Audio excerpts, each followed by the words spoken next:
Whoop! Friday. We made it. We always do. Until we don't. Jeez, that's a gloomy way to start a stream, isn't it? Anyways, what's up, dudes and dudettes?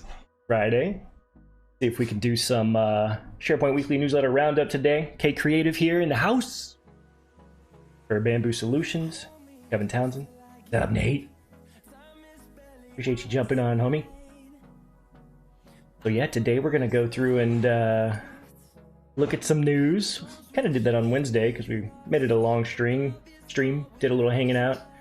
Did some webinar prep. So we're going to do some more of that today.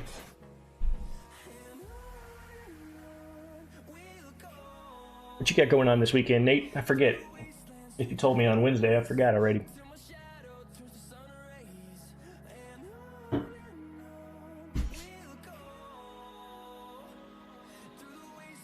Paintball, that's right. Forgot about that. Yep. Paintball and brewery. Heck yeah. Oh, you're going to the game? Nice. Did you end up finding somebody to pick up that ticket for you? Or take that ticket off your hands?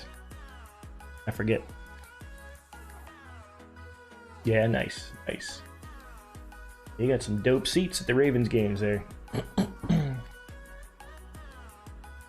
Okay. So, today we're going to do something along the lines of looking at our newsletter. Excuse me. Finally starting to feel better. Beginning of the week was a little rough.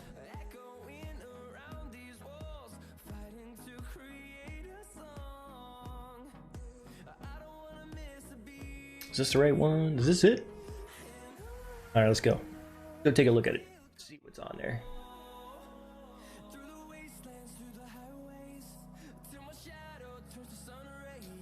Weird going on my screen shifted there. Transition. All right, there we go. Back in action. So yeah, let's do some weekly newsletter stuff here for last 7 days. All the latest news that kind of came out. Let's see what was. What was. All right. Do this every time, so sorry for the repeat, but here's how it goes. This is the weekly newsletter roundup. Put it in your inbox every Friday morning at 8 a.m. We go over it at noon live, just in case you feel like chatting about some of the news. If you want to sign up for it, there is a link that you can use, and that'll be in chat here momentarily. I got a nice little bot in Twitch to post that for me. I'll go ahead and post that in the other streaming platforms that I'm also streaming to, which would include YouTube and Facebook currently. There is a page for us on Facebook that I created. Haven't done any push on that yet, any kind of real marketing effort to get people to come and check that page out or like it. So it's there quietly right now, just kind of testing a bunch. Hey Rob, what's up? Thanks for jumping on. So yeah, there's a link for you across all the platforms. You can sign up for the newsletter, get a little action there in your mailbox on Friday mornings. It's good stuff, man. It's good newsletter. Been told many times. Great content. How about this little quote here from Dooley up top this week? Am I the only one that subscribed to Disney Plus just to watch The Mandalorian? I don't think he is. I've yet to watch The Mandalorian though, so hopefully that's pretty cool. What up? It's Friday. All right, let's do this. We usually end up going a little over here, so let's see if we can get through the news quite quickly. Top news stories. Again, if you're not familiar with the newsletter, it's broken down into 3 sections. Top news stories around the blogosphere and SharePoint events. All the stuff that's currently going on in, hopefully, your area so you can get involved.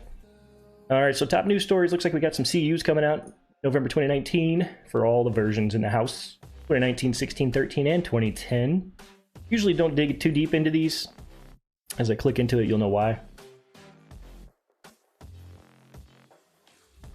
You guys, yeah, okay, just checking mic levels there. Yeah, this is why we don't usually go into it. I mean, look at all the detail there, right, for the CUs, so good information if you're in the admin side of the house there, but, you know, not such great content for a live stream, right? SharePoint security fixes released with November 2019 PU and offered through the Microsoft Update. Usually when there's a CU release like this, there's also another post like this one. Very similar in nature for all you admins out there in the house. You got some of your KBs there and kind of the topics of coverage. Got some security update guides, etc., etc. So, anyways, it's good information to have in your inbox there on every Friday in case these kinds of things do come out. But if you're really wanting to dig into the weeds of those, click on them, check them out. SharePoint Intranet alternatives. You've got options. CMSWire. What they saying? He's got a love-hate relationship with SharePoint. Oh, come on. It's all love. To some, this may sound surprising, coming from someone who's been implementing SharePoint intranets for 15 years. Ain't no thing. So what's the gist here? Pros and cons of Sitecore. So he's given us some options here for CMSs, it sounds like. SharePoint, I guess he's considering it a CMS in this particular post. So pros and cons of Sitecore, if you're not familiar with that, it's a leader in web content management. Robust user experiences, what else? Includes a wide range of integrations from other systems, blah, blah, blah, blah. Many larger SharePoint deployments, Sitecore implementation relies on partners for its extension and enhancement of functionality. So the pros for it are great user experience and branding, rich news publishing and communication, personalized content based on employee audiences. The cons for Sitecore, document management relies on SharePoint. Employee services and social supplied by add-ons. Okay. Search best delivered with add-ons and harder to implement. Seems like a whole bunch of reasons why I wouldn't use it. Hence the cons. With that, SharePoint alternatives reviewed below are based on inclusion of the following capabilities: news publishing, employee services, knowledge management, search, user experience, and integration. Okay, keep that in mind. So then you got Confluence. Not a fan of Confluence at all. Solid knowledge management capabilities, integrations with project management tools, search is contextual and predictive, blah. Cons for that, user experience appears relatively basic. I don't know about that. I think Confluence, Jira, all that family of Atlassian products, I think they've done really well with their UI in my experience.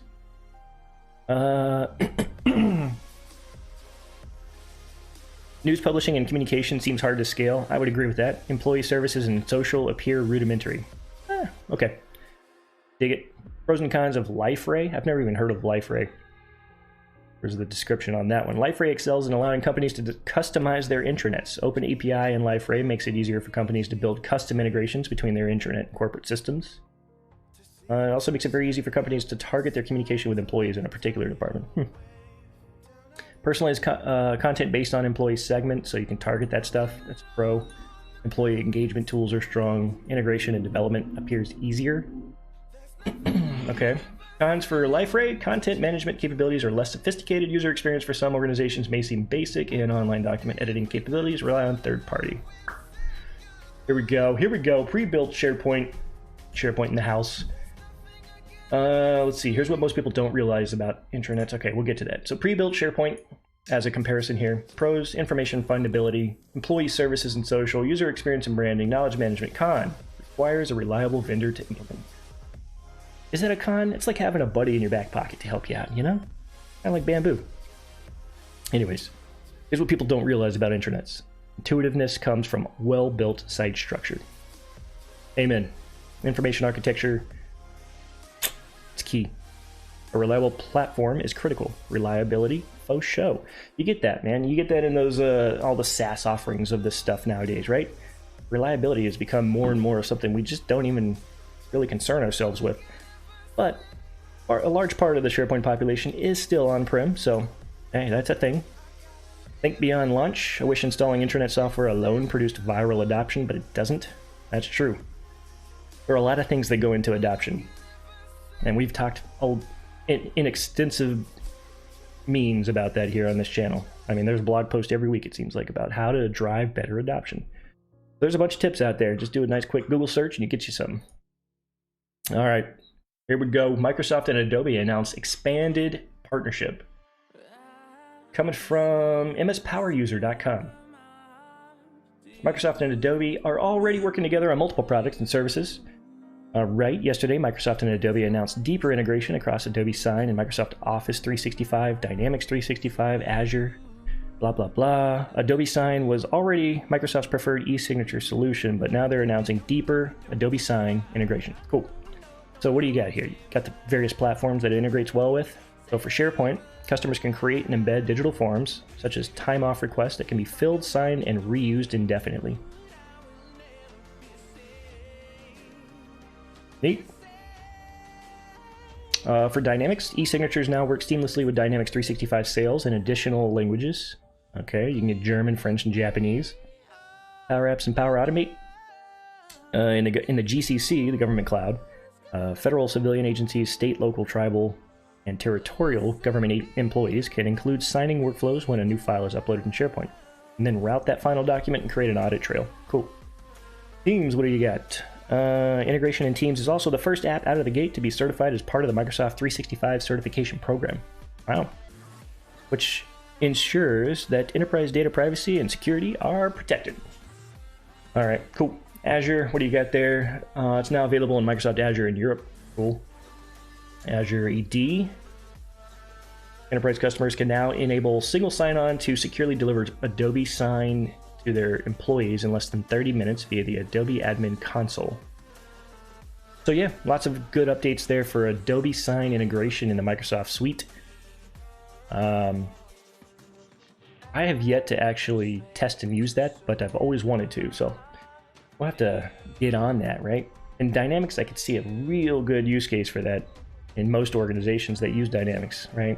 Being able to add that to your workflow of providing quotes and orders and invoices and all that. Yeah. All right, let's see here. What does Office 365 support for new Surface hardware actually mean? Good question. Applies to us, Mr. Rob, and our Surface Pro X. You gonna reorder that thing or what?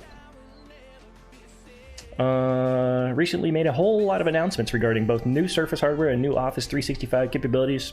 As I read through that linked blog post, there was one statement about Surface hardware that I found to be particularly interesting. This coming from Brian Posey over at Redmond Mag.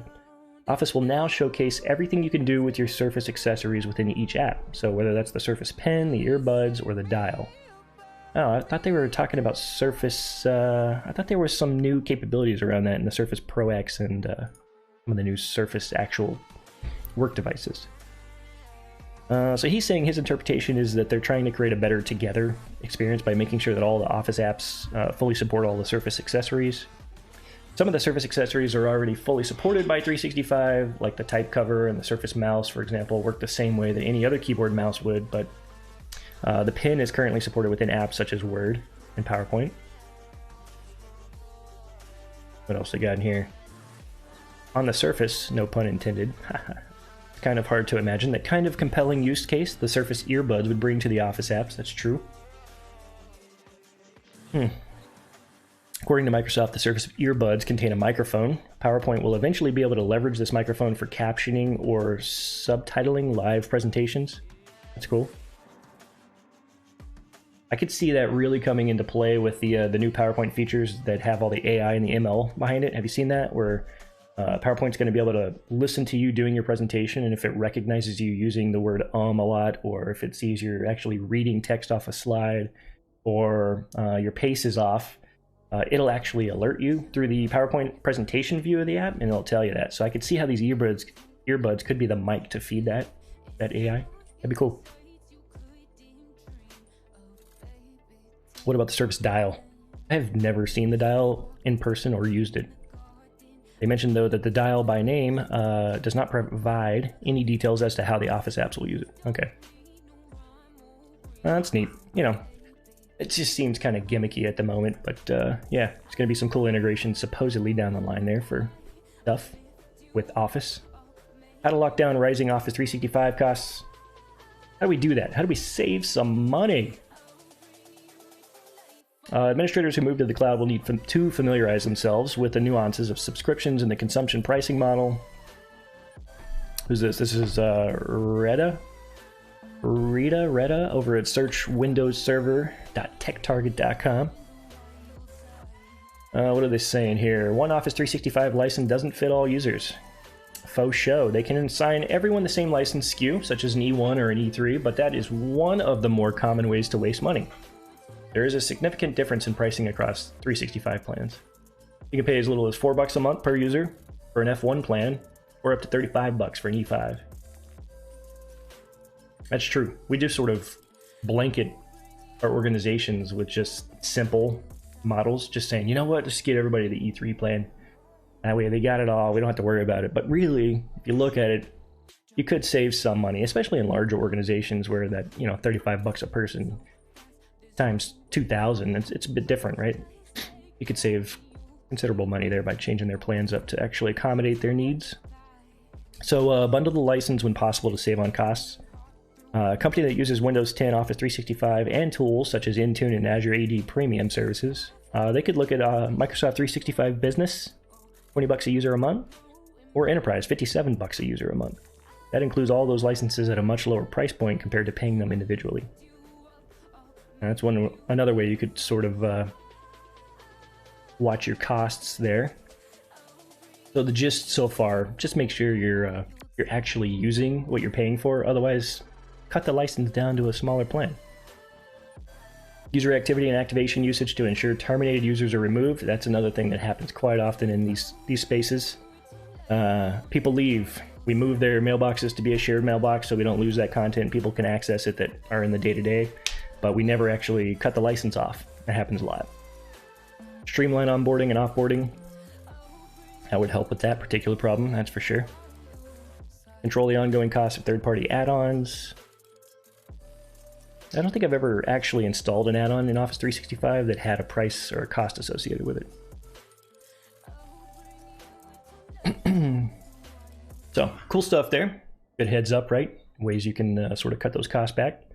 Microsoft aims to streamline its device management strategy with Endpoint Manager. The new name for, what is it? There's two products combined here, right? It's more than just a new name. The new Endpoint Manager includes Device Management Admin Center and the Desktop Analytics, plus the co-management feature of managing devices using either Config Manager or Intune. That's it. So intelligent actions are coming as well. Let's see, who's this by again? This is by Mary Jo Foley over at ZDNet, saying, key reason Microsoft is changing the licensing around these products so that any customer who owns Config Manager also now automatically owns Intune. It's a big deal given the 190 million devices now managed by Endpoint Manager. Only single digits of those are being managed exclusively using Intune, he added, so makes sense to combine it. Microsoft's going to be sharing more specifics about the coming licensing changes over the coming months, but officials are saying that customers who want to manage non-Windows based devices using Endpoint Manager are going to need to either purchase or already have an Intune license, an Enterprise Mobility Plus Security license, or a Microsoft 365 E3, E5 license. So yeah, you do need some of those, the bigger plans to get this functionality, or you got to tack it on as an add-on to your subscription. But yeah, big things that came out of Ignite, I believe. 2019, what was that, 2 weeks ago now? Salesforce pledges to use Microsoft Azure to power its marketing cloud. I saw this morning in a blog post in my newsfeed, and I was like, no freaking way. Really? Salesforce and Microsoft? Sharing the stage together? I thought there was, yeah, I don't know. Cool. It's cool to see that, right? And that's kind of the I guess the front that Microsoft's got going for them right now, right? Like, we don't care who you are. We want to work with you. We want to make some open tooling. We want to shake everybody's hand, right? I think that's what everybody loves about them right now too. So anyways, this coming from Mary J. Foley again over at ZDNet. What she's saying, Salesforce has pledged to use Microsoft Azure as its public cloud provider for the Salesforce Marketing Cloud. The two companies said on November 14th, Salesforce already has deals in place to use Amazon's AWS and the Google Cloud. Okay, so they're using all the platforms then. Azure announcement comes days before the kickoff of Salesforce's annual Dreamforce conference next week. So they're committing to it. What does that mean exactly? So let's see here. It said it will be building a capability that's going to allow its Salesforce CRM users to the ability to search, view, and share Salesforce records directly from within Microsoft Teams.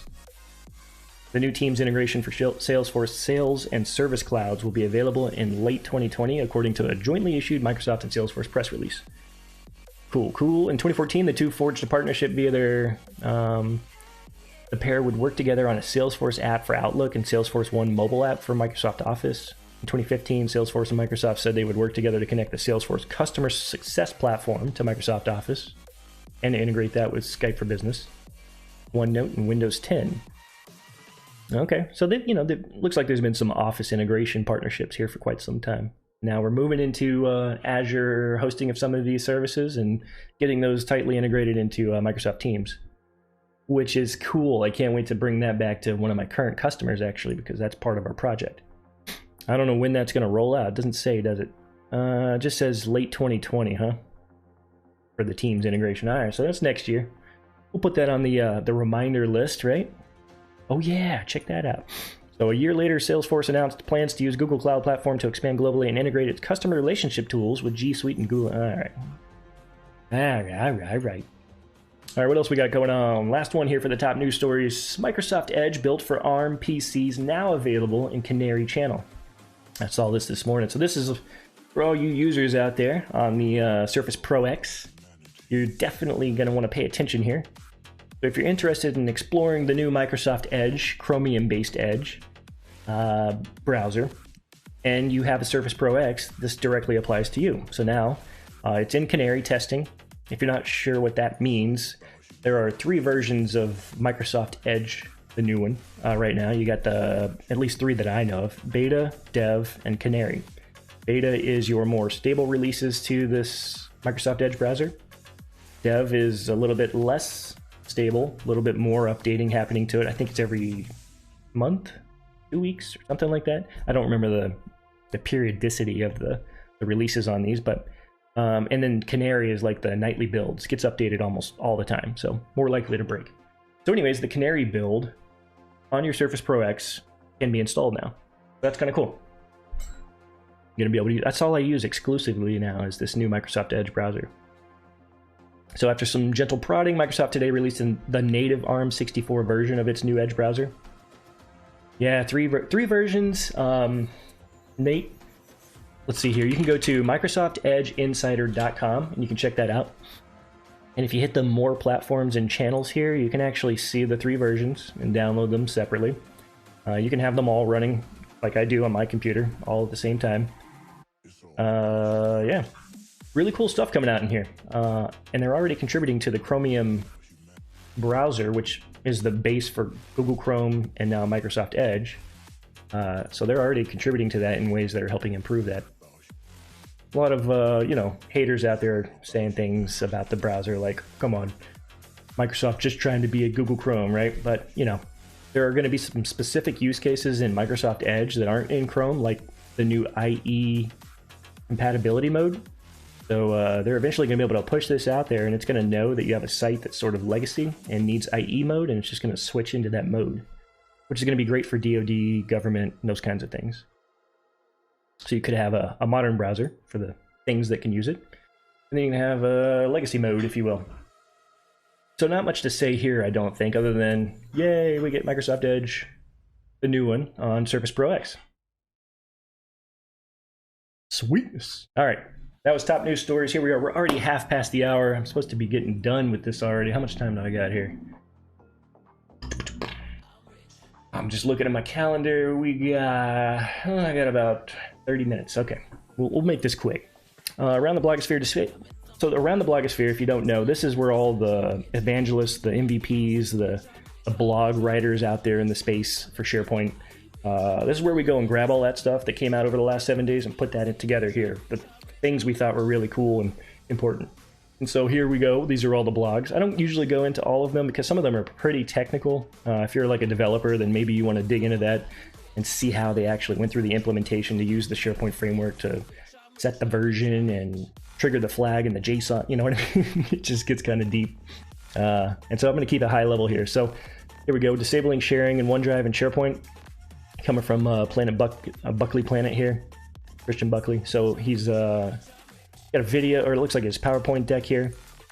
This is the thing that he had introduced at Microsoft Ignite conference, and let's see what he says here. I wanted to share the slides from the breakout session. It was titled, "What Happens When You Disable Sharing?" So slide deck there for you if you're interested in kind of skipping through. Looks like 31 slides from his presentation at Microsoft Ignite. So what's new and what's changed in SharePoint Online REST API in August through October 2019? Pretty good info here, especially for our product team, right? Here's what's changed in the REST API between those months. You got AI, machine learning, and knowledge hub. Is Project Cortex already in the API? If you haven't heard about Project Cortex, Google that right now. Coolest thing to come out in SharePoint in a long time. Not out yet, but coming. Blah, blah, blah, blah. Justin now includes a lot of new components around AI. For example, there is a new root endpoint, machine learning, or knowledge hub, or API publication. New types like SP Machine Learning Hub and others. It's all the results of innovation introduced at Ignite. They don't work properly yet, so keep that in mind. And there is no documentation yet, but it's coming. That's pretty cool, right? Gonna have those endpoints to be able to tap into SharePoint data. SharePoint fields, enabling or disabling indexing, audience targeting for navigation is very close to release. SP web changes, what does that mean? Fluid embed, okay. Fluid's gonna be amazing too. Fluid framework was introduced, yep. Check out the blog post or watch the breakout session. It seems that there is a web part to embed Fluid components. Oh, that'd be so cool. You gotta go Google Fluid too if you haven't been hanging out with us much. We've been talking about it a lot. Page publishing, hub sites, SP file. All right, bunch of good stuff here in the REST API as far as updates come from August through October 2019.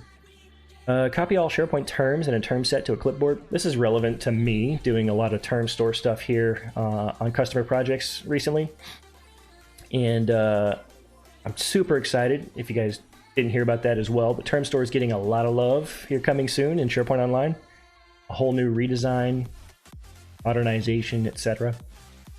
Looks really interesting. So here we're saying you can use some PnP PowerShell to do this. You could copy a term set and then move that somewhere. Cool, cool. 4 types of sites in SharePoint Online. This actually, I think, Megan, if you're on, you had pointed this out to me yesterday or day before yesterday. One of the things that I'm struggling with now is that when you provision, well, let's just say this, brand new tenants in Office 365 get provisioned a communication site, if I'm not misunderstood here, a communication site template as their root site. Did you know that a communication site template does not automatically get an Office 365 group or a Microsoft team behind it? So let's say your root URL, your root site, gets provisioned as a communication site. That's your intranet, right? That's the landing page for your intranet. And you have no team now to collaborate in your intranet place. That, I don't know, it doesn't make sense to me. So we've been struggling with trying to figure out how to, not really struggling, just trying to be creative with how to work around that. And I assume they're going to change that in the future. Anyways, site template number 1, team site with an Office 365 group. That means you get a team, you can have a team. Site number 2, type would be a communication site template. These are not, in bold letters there, linked to Teams, Planner, Outlook, etc.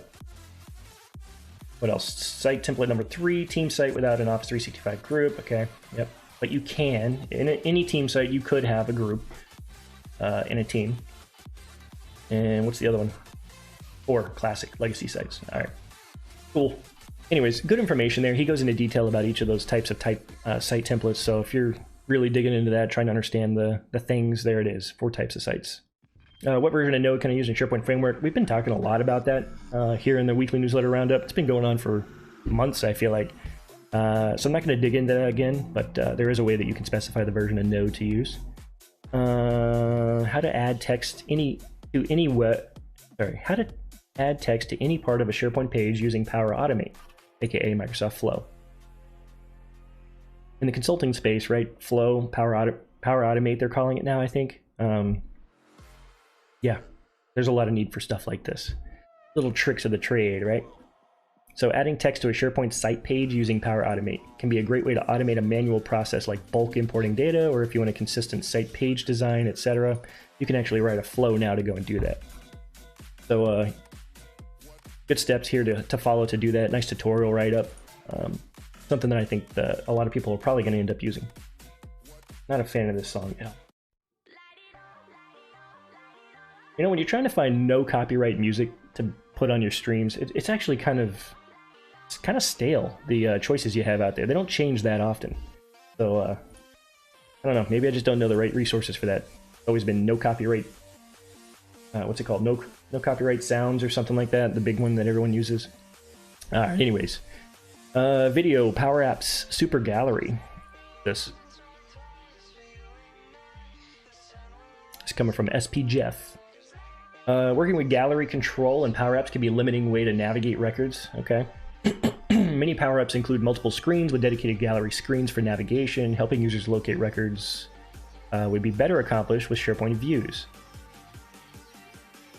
Why not use SharePoint views instead of gallery control? All right, so he's got a nice tutorial here, a good video walkthrough, so you could accomplish this with him. Do a step-by-step. It sounds like you will go through the process of using a SharePoint view instead of a gallery control in your Power App. Paul Thurrott's Short Takes, Ignite 2019 Special Edition.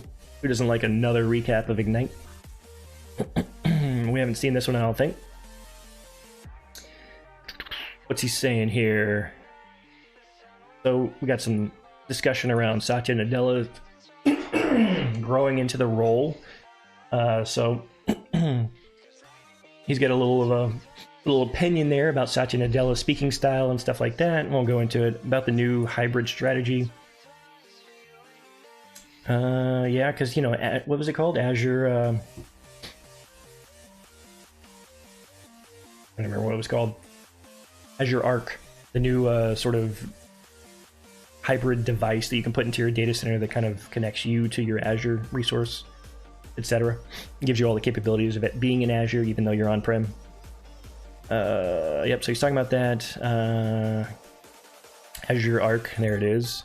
Don't get too attached to Azure brands, right? Power Platform explodes the good way.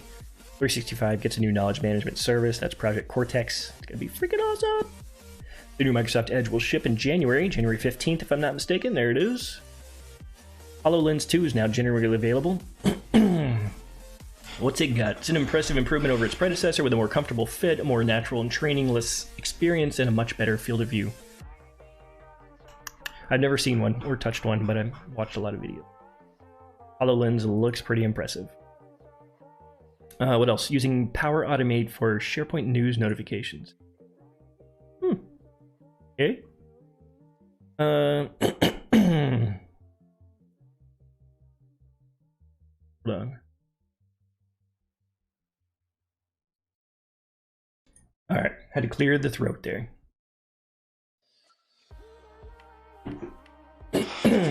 All right, so he says, sending notifications to users when a SharePoint news item is posted is something which is commonly requested, both with clients and the various tech forums which I frequent.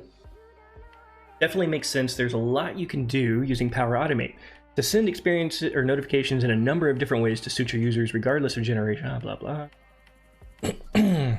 Sorry, I always forget to, like, even if you set your windows, this is just a little rant. If you set your windows to block all notifications, only alarms, it doesn't apply to Teams. I feel like that's pretty frustrating. On Mac, I can say do not disturb, and it just blocks all notifications for the most part, as far as I remember. But I actually have to go into Teams and set it to do not disturb for that to not pop up on a stream or a webinar or whatever. A little bit of a rant. Sorry about that. So they're going to look at in this post how to connect Power Automate to the site pages library and determine the page type and then the publishing status and then do something about that. Like when I see that something is actually published, let's go ahead and send a notification out. I read this post earlier today, actually. Pretty useful. And I will say through my recent experiences with customers, I'm finding them they want to use this notification or alert system to be able to tell everyone in the org, hey, there's a new announcement. But the solutions that are there right now are, I don't know, there's like a learning curve to it, right? Like we're creating pages now for news items.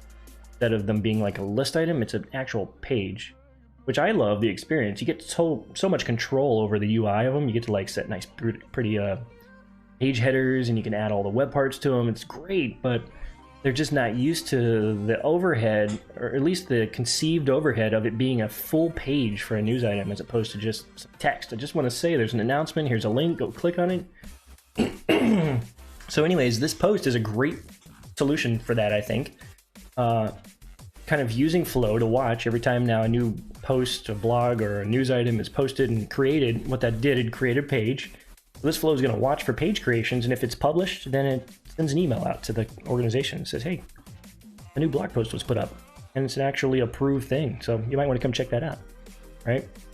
And so here's a bunch of screenshots talking about that. Here's what that page looks like when you're, making a blog post or a news item. Excuse me. And then here's what it looks like in the news web part on a homepage, right? Kind of does a nice job of thumbnailing it, giving you a little description about it, who wrote it. And then here's a screenshot of what happens after you run this kind of a flow, right? You send that to their mailbox. They get some nicely generated content there and says, hey, click here and go read it. So good solution here. It's really relevant to some stuff that I'm working on currently. Using patch to create a SharePoint list item in Power Apps. What's that? Patch. Got it. This is very similar to a blog post I'm writing right now. A little bit of a sneak peek. Did not realize there are 2 field types in SharePoint that you cannot update using the standard flow action for updating a SharePoint file. Properties. You cannot update any image field types or any hyperlink field types. You actually have to use the action send HTTP request to SharePoint, and then you got to write your own JSON to update that particular record. So this is going to be very similar. I think I had to do a post, if I'm not mistaken, not a patch, when I did that HTTP request in Flow. So anyways, this article is about you can use the patch function in Power Apps to create a SharePoint list item. Cool. So if you're in the development area and you understand what that means, there you go. You can do that. All right, last one here for around the blogosphere, and then we got to jump off. Public versus private Office 365 groups. Boom. SharePoint Maven is freaking rocking the blog scene right now for sure in the SharePoint space. Here he is, November 14th, public versus private Office 365 groups. So introduction of Office 365 groups, he says, has significantly reduced the anxiety, for site owners to be familiar with ins and outs of SharePoint information architecture. So he says security management of a site. With this post, he wants to explain how security works for Office 365 groups in particular and explain the concept of public versus private. So how security works with classic SharePoint sites. You had a mapping, right? You had a security group that mapped to a permission level. So approvers had approve permission levels, and let's see here, like members, the default members group that gets built in a SharePoint site classically would be mapped to a permission level like contribute or something like that. And so anyways, that was kind of how that worked back then. Still does get provisioned that way with your default sites, right? If you go to manager site settings and your permissions in advanced mode, you're still going to see the same configuration in the background there. Public versus private Office 365 groups, he says, lots of decisions and pain points from the post/section above have been resolved with the move to flat site architecture. It's true. He says security management is more straightforward now. There are plenty of ways to create a group, no doubt. Do that all sorts of ways. So a public group means everyone can join it freely without obtaining permissions from the group owner. So here's the screen when you build a group, right? If you're not familiar with it, this is what the fields look like that you're requested to enter when you're building a group. You do have 2 options for privacy settings. You got private and you got public. So for public, it just means that everyone gets in, right? If they have a way, which can be done through Outlook or through Teams, etc., to browse all the open groups that they might want to join, it's available to them to do that. It says any member can join and have add, edit, delete access to all the assets of an Office 365 group. That's super key to understand, right? You build these public groups, and now everyone, all 80 to 5,000 members of your organization have add, edit, delete access to all the assets. So you build a planner in there, you're tracking some tasks across your Kanban there. Well, they're all going to be able to edit that and modify it, right? So he doesn't see many use cases for such groups because it's just too open. But he does say it might work for an all-company site calendar or something like that, or a small business where everyone can be kind of plugged in. But with larger companies, you definitely probably want more oversight and can't be, like he says, opening it up to the Wild West. So for private groups, he says it's the default privacy setting when you create a group, unless you change it to public. But essentially what that means, he's saying, is that group owners control access to an Office 365 group, so you won't be able to join one unless site owners let you in. And the majority, if not all, of the Office 365 groups in your organization will be private. So yeah, when you hit that SharePoint site that's behind that group that gets provisioned, it will say private group right there under the title that of the site that was built.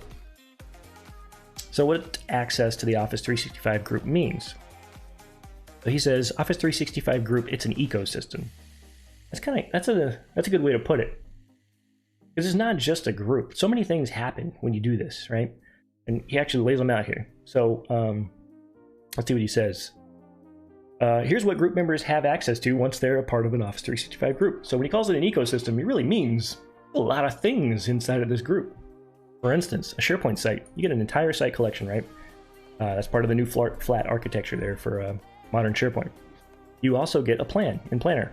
You also get a team in Teams, if the Office 365 group was connected to a team or created directly from the MS Teams, admin side. And then you get distribution lists in Outlook, and you get a group calendar in Outlook. So all that stuff gets built when you build a group. That's important to know because there's a lot of confusion around when I create a team from scratch, what happens when I do that? When I create a group from scratch, what happens when I do that? When I go to SharePoint admin portal and I build a SharePoint site collection from there, what happens? What else is provisioned? What's coming in that ecosystem, right? I think there's a lot of confusion in that space, and even consultants that have been working with this stuff for quite a while now still struggle to understand exactly what all that stuff is. I think it's shifting and changing all the time too, so it's tough to stay up to speed on. So it's a good post to do that. This is a good post to help you kind of understand specifically the public and the private side of these Office 365 groups, but that there is more to it when you provision these kinds of resources. All right, so what else? This should be the last little bit here. So change from private to public or from public to private. It says if you created a public Office 365 group and need to change it to private or vice versa, no problem, you can do that. The group owner can do that. But once you adjust the privacy setting, the SharePoint site security will adjust accordingly. That's awesome. So you got some syncing there between all the things in this group's ecosystem. Here's a look at what that site permission configuration looks like and how you can change that. How do you alter the security for a SharePoint site that is part of a group? Let's see. So it's pretty simple. If you're a part of an Office 365 group, you can add, edit, delete stuff in Outlook, Planner, Teams, Calendar, and SharePoint sites. If you are not part of an Office 365 group, you have no access to any of those. Okay. The exception is a SharePoint site, and what I mean by exception is that you can alter the default security setting and create unique permissions for a site. Okay. So you could share a site. I see. You can set unique security on document libraries. Yes, we do that quite often. Create a sub-site with unique security. Sub-sites. Is that a thing still?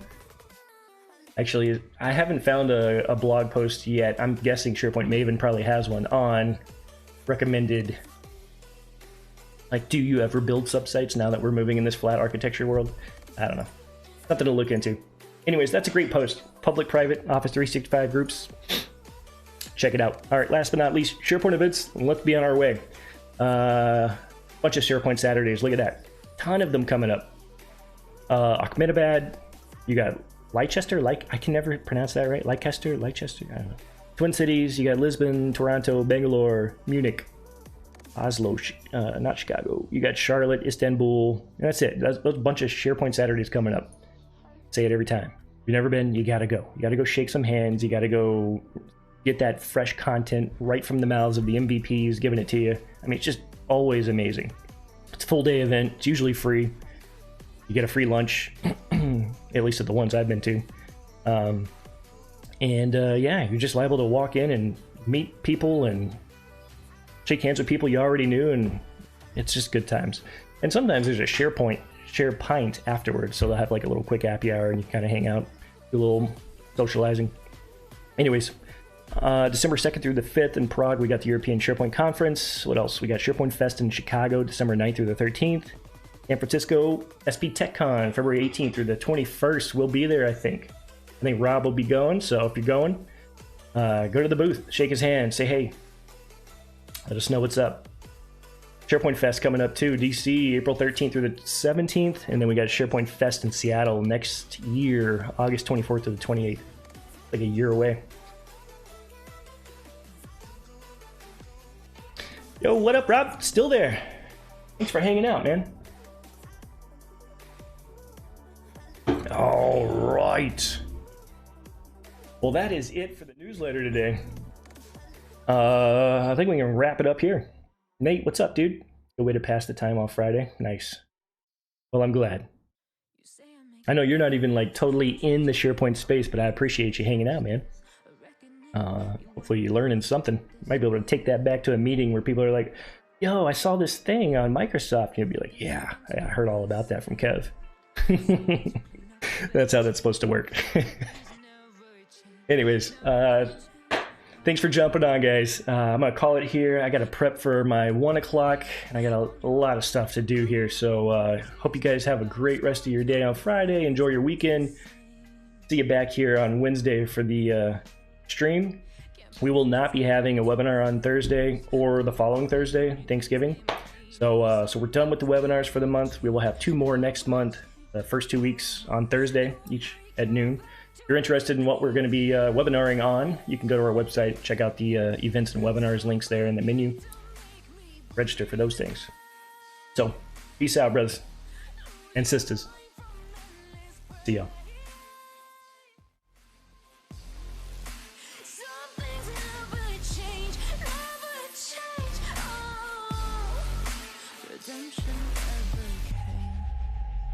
I stopped asking for forgiveness, cause you should know only fools tread with the angels. Fear to go, but you keep trying to get too close. Save myself by turning into stone. So save your judgment cause you just don't know. But some things never change, never change. Oh, they say I should feel guilty and change my ways, leaving crumpled bodies in my wake. Swear I didn't mean to make them break. Swear I didn't mean to make them break. But they're so delicate and so mundane, and they keep coming like a moth to a flame. Oh, some things never change, never change. You'll break your back to make me feel again. Suffocate to make me breathe again. Lose your mind from endless pain. Some things never change, never change. Oh, redemption.